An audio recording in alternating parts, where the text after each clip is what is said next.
தயிரிலிருந்து வெண்ணெயை பிரித்தெடுப்பதில் கடைதல் முறை எவ்வாறு உதவுகிறது? பாலில் உள்ள கொழுப்பு விசித்திரமான பண்புகளைக் கொண்டது. இது 4 முதல் 10 மைக்ரான் விட்டம் கொண்ட கொழுப்புத் துளிகளால் ஆனது. இந்த துளிகள் பாஸ்போலிபிட்கள், புரதங்கள் மற்றும் பிற மேற்பரப்பு செயல்மிக்க பொருட்களால் ஆன ஒரு பாதுகாப்பு படலத்தால் மூடப்பட்டிருக்கும். இது பால் கொழுப்புத் துளி படலம் என்று அழைக்கப்படுகிறது. வெண்ணெய் பிரித்தெடுக்கப்படும் விதம்.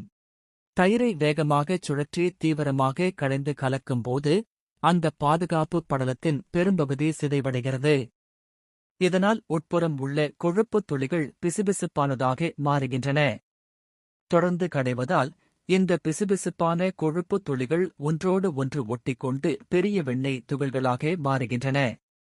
இந்த துகள்கள் எடையில் லேசானவை என்பதால் வேகமாக பிரிந்து மேலே மிதக்கின்றன. அதிகப்படியான கடைதல் உராய்வை அதிகரித்து வெண்ணெய் மிக விரைவாக பிரிவதற்கு வழிவகுக்கிறது.